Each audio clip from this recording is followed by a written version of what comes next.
Hello दोस्तों, आप सबका फिर से स्वागत है आपके अपने YouTube चैनल फिजिक्स दा में। और मैं हूं आपका दोस्त टीसी यानी कि तापोश चैटर्जी। तो आज हम लोग क्लास 12th का फिर से एक इम्पॉर्टेंट टॉपिक लेके आए हैं, दैट इज़ ट्रांसफार्मर। ये एक ऐसा टॉपिक है जिसमें से क्वेश्चन हर बार सीबीएसई बोर्ड में कुछ ना कुछ रहता ही है। कभी ट्रांसफार्मर के बारे में explain the working model and working of transformer, circuit diagram of transformer रहता है, या कभी उससे रिलेटेड कोई न्यूमेरिकल रहता है। तो आज हम लोग विस्तार से इसको डिस्कस करेंगे।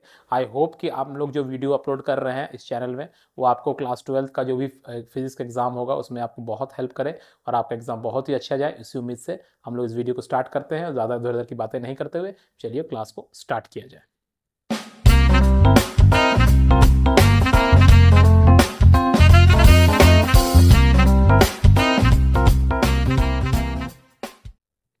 तो यहाँ पर आप देख रहे होंगे दोस्तों कि एक ट्रांसफार्मर का सिंपल सा सर्किट डायग्राम बना हुआ है। आप जानते हैं कि ट्रांसफार्मर में क्या होता है।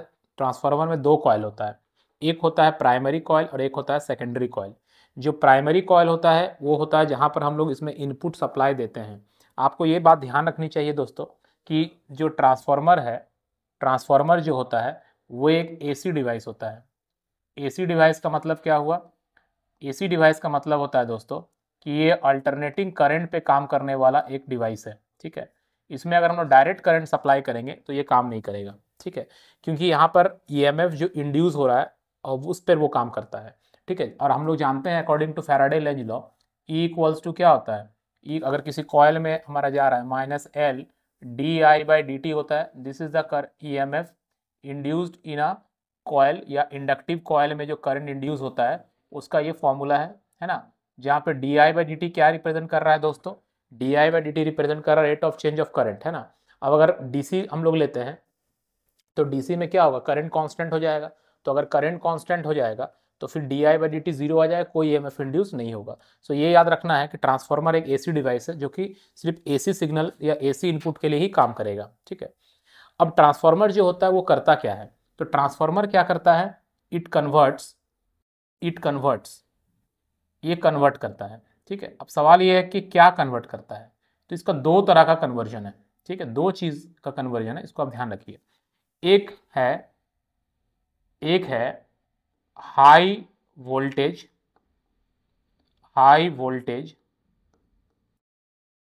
Eight low current.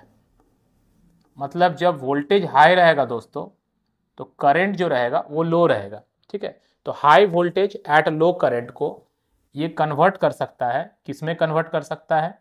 ये कन्वर्ट कर सकता है लो वोल्टेज एट हाई करंट में। ये ट्रांसफार्मर कर सकता है, करेक्ट। और दूसरा क्या कर सकता है, जस्ट इसका रिवर्स, जस्ट इसका उल्टा, मतलब ये काम भी ये कर सकता है। क्या? Low voltage at high current को high voltage at low current में भी कर सकता है। इसीलिए ट्रांसफार्मर जो है वो दो मोड में काम करता है। दो मोड का मतलब, एक मोड हो गया कि वो हाई वोल्टेज को लो वोल्टेज बनाएगा, तो ये हो जाता है step down transformer. Step down transformer. Up या डाउन जो है दोस्तों वो आपको वोल्टेज के बेसिस पर ही सिर्फ बोलना है, अदरवाइज फिर आप कंफ्यूज हो जाइएगा कि करंट तो बढ़ रहा है वोल्टेज तो घट रहा है, ऐसा नहीं। आप स्टेप अप या स्टेप डाउन जो बोलना है ट्रांसफार्मर का, वो वोल्टेज के बेसिस पर बोलेंगे। ठीक है, जैसे हाई वोल्टेज को लो वोल्टेज कर रहा है तो स्टेप डाउन हो गया, और अगर लो वोल्टेज को हाई कर रहा है तो वो स्टेप अप हो गया, स्टेप अप ट्रांसफार्मर।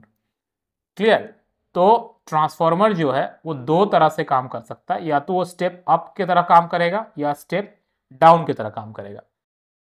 आपके मोहल्ले में जो ट्रांसफार्मर लगा है दोस्तों, वो आप बताइए को किस तरह का ट्रांसफार्मर है। कमेंट में जरूर बताइएगा कि आपके घर के मोहल्ले के बाहर जो ट्रांसफार्मर लगा रहता है, जो कभी कभी खराब हो जाता है, फिर आप लोग चंदा करके हम लोग उस ट्रांसफार्मर को बनाते हैं, वो ट्रांसफार्मर स्टेप अप है या स्टेप डाउन है, ये आप पता कीजिएगा। आप ट्रांसफार्मर को अपने मोबाइल के चार्जर या एडाप्टर में भी देख सकते हैं।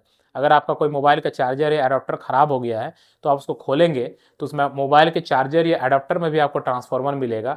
आप ये भी पता कीजिए कि वो ट्रांसफार्मर स्टेप अप है या स्टेप डाउन में काम कर रहा है, और कमेंट में जरूर बताएं। और अगर स्टेप अप ट्रांसफार्मर कहाँ कहाँ काम करता है और स्टेप डाउन ट्रांसफार्मर कहाँ कहाँ काम करता है प्रैक्टिकल जीवन में, ये भी आप पता करके जरूर कमेंट में हमें बताएं। और कहीं भी अगर आपको समझने में दिक्कत हो रहा है कि क्यों वहाँ पर स्टेप अप यूज़ हुआ या वहाँ पर स्टेप डाउन यूज़ हुआ, तो कमेंट बताएं और हम आपको जरूर प्रॉब्लम को सॉल्व करेंगे और उसको एक्सप्लेन करने का कोशिश करेंगे। चलिए आगे बढ़ते हैं। तो ट्रांसफार्मर जो है वो दो तरह का फोल्ड में काम करता है, एक होता है स्टेप डाउन ट्रांसफार्मर और एक होता है स्टेप अप ट्रांसफार्मर। ये वोल्टेज को कम या ज़्यादा कर सकता है। जब वोल्टेज हमारा कम रहेगा तो उस समय जो हमारा करंट है वो हाई रहेगा, और जब वोल्टेज हाई रहेगा तो करंट लो रहेगा। ये ध्यान में रखना है, ठीक है। चलिए अब तो ट्रांसफार्मर क्या किया, व्हाट इज अ ट्रांसफार्मर अगर आता है तो it is a device which converts high voltage into low voltage और low voltage into high current, high voltage है ना। तो जब हाई वोल्टेज रहेगा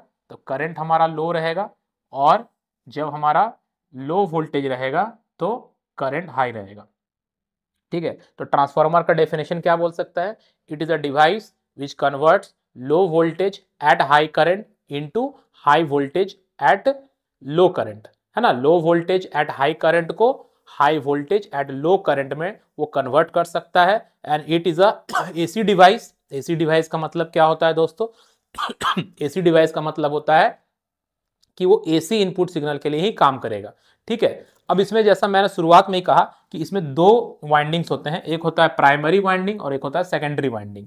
प्राइमरी वाइंडिंग और सेकेंडरी वाइंडिंग हम लोग कैसे डिसाइड करते हैं, आप जिसमें एसी इनपुट सिग्नल दे रहे हैं दोस्तों, जिस वाइंडिंग में या जिस एंड पर आप एसी इनपुट सिग्नल दे रहे हैं वो आपका प्राइमरी हो जाएगा। तो इस हमारे डायग्राम में ये हमारा प्राइमरी हो गया, इसको प्राइमरी कॉइल बोलते हैं। तो प्राइमरी कॉइल कौन सा हो गया दोस्तों, प्राइमरी कॉइल वो हो गया जिधर हम लोग इनपुट दे रहे हैं और जहां से हम आउटपुट ले रहे हैं। जैसे यहाँ पर एक लोड रजिस्टर लगा हुआ है, ये आउटपुट लेंगे इसके अक्रॉस हम लोग आउटपुट लेंगे।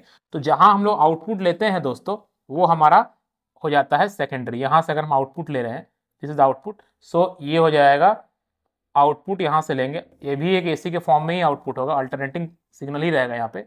सो ये हमारा क्या हो जाएगा, दिस विल बी सेकेंडरी, ठीक है। जहां से आउटपुट लेंगे, जिस वाइंडिंग से या जिस एंड से हम लोग आउटपुट लेंगे वो हो जाएगा सेकेंडरी कॉइल, और जिधर इनपुट देंगे वो हो जाएगा प्राइमरी कॉइल। तो ये हो गया सेकेंडरी कॉइल और इधर हो गया प्राइमरी कॉइल। प्राइमरी का मतलब होता है इनपुट और सेकेंडरी का मतलब होता है आउटपुट। यहां तक क्लियर हुआ। अब सवाल ये आता है कि ये जो ट्रांसफार्मर है ये फिजिक्स के किस इस पे काम करता है, मतलब ये जो ट्रांसफार्मर होता है वो फिजिक्स के किस प्रिंसिपल पर काम करता है। देखिए एक होता है प्रिंसिपल, कॉन्सेप्ट, आइडिया, और जो डिवाइसेस वगैरह या इंस्ट्रूमेंट बनता है वो उस आइडिया का प्रैक्टिकल एप्लीकेशन होता है। तो हम लोग को ये जानना है कि ट्रांसफार्मर जो है वो किस फिजिक्स के बेसिक प्रिंसिपल पर काम करता है। तो working of transformer is based on the principle of mutual induction. Transformer किस प्रिंसिपल पर काम करता है दोस्तों, म्यूचुअल इंडक्शन के प्रिंसिपल पर या म्यूचुअल इंडक्शन के सिद्धांत पर काम करता है। तो म्यूचुअल इंडक्शन का प्रिंसिपल का मतलब क्या हुआ, यहां पर देखिए दो कॉइल है, ठीक है। इस कॉइल में करंट जा रहा है, किस तरह करंट जा रहा है, करंट जो है वो अल्टरनेटिंग सिग्नल जा रहा है, अल्टरनेटिंग करंट जा रहा है। अल्टरनेटिंग करंट का मतलब क्या होता है, इस तरह का सिग्नल जा रहा है जिसका फेज और पोलैरिटी दोनों एक पीरियोडिकली वेरी करेगा, है ना। फेज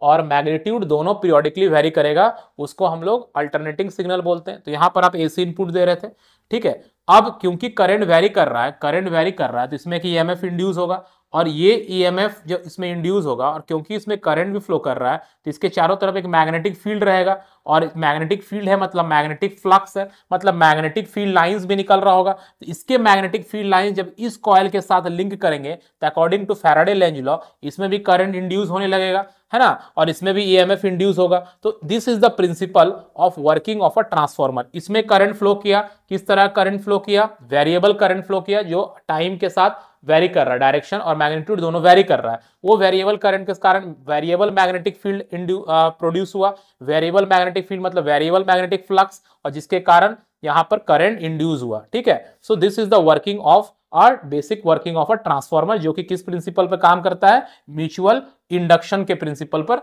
काम करता है। अब इससे रिलेटेड मैथमेटिकल फॉर्मूलाज क्या क्या है, वर्किंग फॉर्मूलाज क्या क्या है, उस पर हम लोग बात कर लेते हैं, ठीक है। तो चलिए वर्किंग फॉर्मूलाज पर बात करते हैं। तो इसका वर्किंग फॉर्मूला पहले देखिए, सबसे पहले एक चीज जानिए कि जो भी इसमें दो तरह का ईएमएफ इंड्यूस हो रहा है, एक सेकेंडरी और दूसरा प्राइमरी, ठीक है, ये हो गया सेकेंडरी वोल्टेज भी बोल सकते हैं आपको इसको, सेकेंडरी वोल्टेज, सेकेंडरी वोल्टेज। और दूसरा हो गया प्राइमरी वोल्टेज, ये हो गया प्राइमरी वोल्टेज। ठीक है, अब देखिए हम लोग जानते हैं कि वोल्टेज कम से ज्यादा हो रहा है तो स्टेप अप है, और वोल्टेज ज्यादा से कम हो रहा है तो स्टेप डाउन है ना। तो ये हो गया इनका प्राइमरी सेकेंडरी वोल्टेज और प्राइमरी वोल्टेज का रेशियो। तो हम लोग जानते हैं, वी नो, हम लोग पढ़े थे फैराडे लॉ में या फैराडे लेंजेस लॉ में, हम लोग क्या पढ़े थे, वी नो कि जो ईएमएफ इंड्यूस होता है दोस्तों, ईएमएफ जो इंड्यूस होता है that is equals to minus N D phi by D T होता है। इसका मतलब कहीं ना कहीं जो ईएमएफ इंड्यूस होता है किसी भी कॉइल में, वो उस कॉइल के नंबर ऑफ टर्न्स पे भी डिपेंड कर रहा है, नंबर ऑफ टर्न्स पे भी डिपेंड कर रहा है। तो इसका मतलब और कैसे डिपेंड कर रहा है दोस्तों, देखिए डायरेक्टली डिपेंड कर रहा है। माइनस टर्म तो बता रहा है कि अपोज होता है, ये तो ठीक है, ये लेंज लॉ के हिसाब से हम लोग को समझ में आया कि जो ईएमएफ इंड्यूस होगा वो फ्लक्स के चेंज को अपोज करेगा, वो तो ठीक है। बट ईएमएफ जो इंड्यूस हो रहा है वो कहीं ना कहीं नंबर ऑफ टर्न्स पे डिपेंड करता है और डायरेक्टली डिपेंड कर रहा है। तो इसका मतलब हम लोग यहां पर क्या लिख सकते हैं, इसका मतलब हम लोग क्या ऐसा लिख सकते हैं कि ES बाई ईपी का जो रेशियो होगा that will be equal to NS by NP। NS by NP का मतलब क्या हो गया, NS का मतलब हो गया number of turns in secondary coil, number of turns in secondary coil divided by number of turns in primary coil. इसको ऐसे लिखा जा सकता है, divided by number of turns in primary coil. ठीक है, number of turns in primary coil. ठीक है, सो ये तो हमारा एक वर्किंग फॉर्मूला क्या आ गया, ES by EP is equal to NS by NP।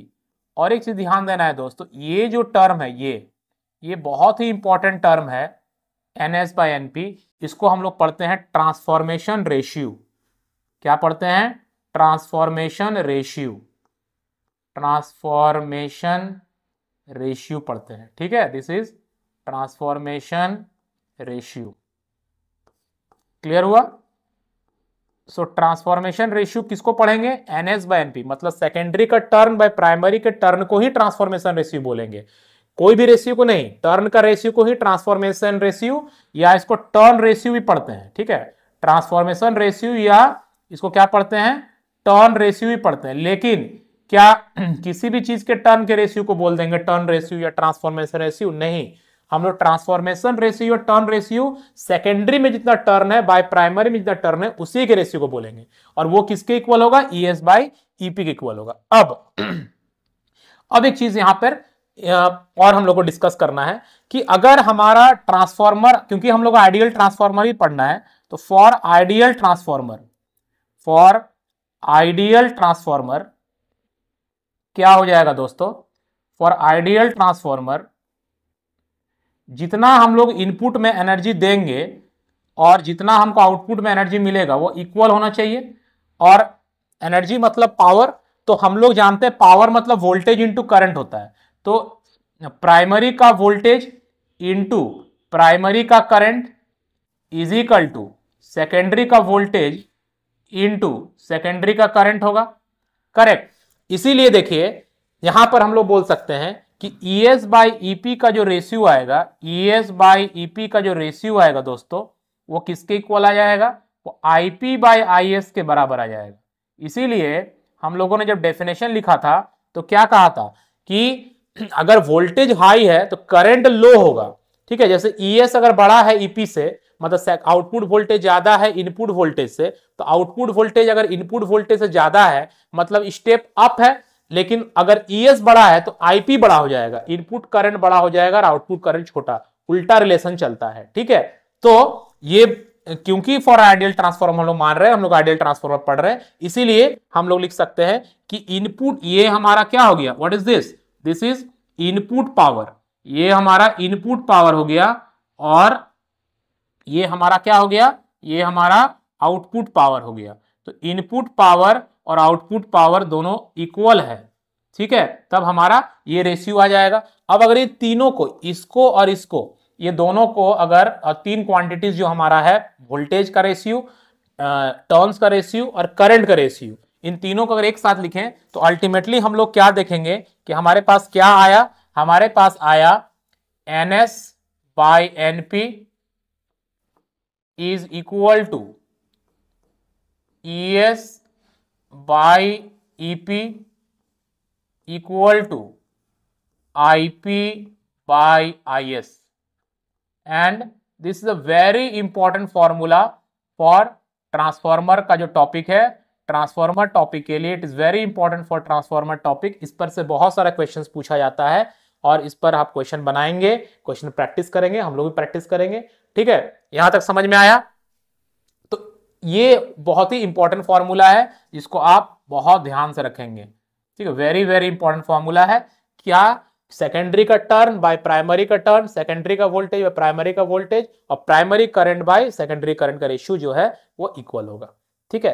अब सवाल ये आता है कि ट्रांसफॉर्मर तो आइडियल है नहीं, मतलब जितना हम इनपुट दे रहे हैं उतना तो आउटपुट में मिलेगा नहीं, ठीक है।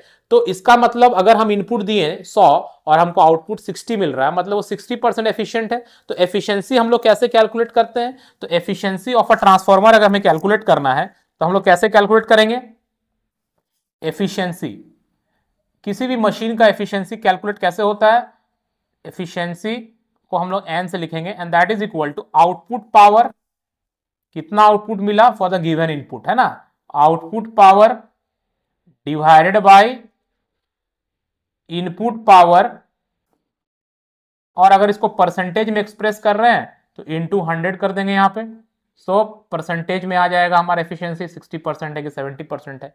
और इनपुट पावर मतलब सॉरी आउटपुट पावर का मतलब आउटपुट वोल्टेज मतलब secondary voltage into secondary current divided by primary voltage into primary current into 100%। इस तरह से ये चलेगा, ठीक है। तो आपको क्वेश्चन में दिया रहेगा कि इतना इनपुट था, वोल्टेज था, इतना इनपुट करंट था, इतना आउटपुट वोल्टेज था, इतना आउटपुट करंट था। ये आप यहां से कैलकुलेट करके निकालेंगे और जो रेशियो आएगा वो आप बता देंगे कि कितना इसमें एफिशिएंसी हुआ, ठीक है। तो ये था बेसिक अबाउट ट्रांसफॉर्मर, उसका वर्किंग फॉर्मूलाज। इसमें एक और इंपॉर्टेंट चीज जो आ सकता है, एग्जाम में भी आता है, वो होता है लॉसेज इन ट्रांसफॉर्मर। ट्रांसफॉर्मर में एनर्जी का लॉस होता है, ठीक है, क्योंकि आइडियल तो हो नहीं सकता है। तो क्या क्या हो सकता है, क्या क्या लॉसेज हो सकता है ट्रांसफॉर्मर में? तो कुछ कुछ जैसे है, एक आयरन लॉस, है ना, आयरन लॉस। उसके बाद होता है कॉपर लॉस, क्योंकि जो वाइंडिंग है वो कॉपर का बना हुआ रहता है, तो उसका अपना एक रेजिस्टेंस होता है। तो आप जानते हैं कि जब भी रेजिस्टेंस जो होता है उसमें जब करंट पास होगा तो उसमें I² RT amount of heat energy produce हो जाएगा, तो उसमें सर्टेन लॉस होगा, है ना। उसके बाद और क्या हो सकता है? और इसमें लॉस हो सकता है हिस्टेरिसिस लॉस। हिस्टेरिसिस लॉस क्या होता है कि जब वो core of the transformer magnetize और डीमैग्नेटाइज हो रहा है तो वहां पर मैग्नेटाइज और डीमैग्नेटाइज होने के समय में हिस्टेरिसिस लॉस होता है, और जो पूरा मैग्नेटाइज और डीमैग्नेटाइज का प्रोसेस जब होता है तो वहां पर certain part of the energy हमेशा लॉस हो जाता है। और क्या हो सकता है? एडी करंट लॉस हो सकता है। सो इस टाइप के लॉसेस जो होते हैं वो ट्रांसफॉर्मर में होते हैं। तो ट्रांसफॉर्मर में बेसिकली अगर आप इतना भी पढ़ लेते हैं, इतना भी जान लेते हैं, तो आई होप कि आप आराम से ट्रांसफॉर्मर से रिलेटेड क्वेश्चंस को टैकल कर सकते हैं। मैंने पहले भी कहा है, दोबारा भी कह रहा हूं कि हम लोग अभी पूरा डीप में जाके पढ़ने का कोशिश नहीं कर रहे, बस अदरवाइज इन लॉसेस को और डिटेल में हम लोग डिस्कस कर रहे होते, क्योंकि अभी आपका एग्जाम आ गया, आपको थोड़ा स्मार्टली भी पढ़ना है और कम समय में ज्यादा चीजों को कवर भी करना है। तो आप पहले एक बेसिक चीज को ग्रहण कर ले, बेसिक चीज को जान ले। अगर आप ट्रांसफॉर्मर में इतना भी बेसिक चीज जान जाते हैं कि ट्रांसफॉर्मर क्या होता है, उसका सर्किट डायग्राम कैसे बनता है, वो किस प्रिंसिपल पर काम करता है, उसका वर्किंग फार्मूलाज क्या है, उसमें लॉसेस क्या क्या होते हैं, इतना भी अगर आप जान लेते हैं तो आप ट्रांसफॉर्मर से रिलेटेड क्वेश्चंस को इजीली बोर्ड एग्जाम में टैकल कर सकते हैं। तो आज की वीडियो में इतना ही है। आप लोग ट्रांसफार्मर के वाले टॉपिक को, वीडियो को अच्छे से पढ़े, उसको नोट करें और जो भी रिलेटेड क्वेश्चन आपको मिल रहे हैं आपके सैंपल पेपर्स में उसको सॉल्व करें। अगर उसको सॉल्व करने में कहीं कठिनाई आती है तो प्लीज हमें बताएं, व्हाट्सएप के थ्रू बताएं या कमेंट्स में बताएं। हम लोग जरूर उसका सॉल्यूशन निकाल के आपको देने का पूरा कोशिश करेंगे और हेल्प करेंगे कि आपका एग्जाम बेटर नहीं और बेटर हो सके। चलिए मिलते हैं नेक्स्ट वीडियो में, तब तक के लिए बाय।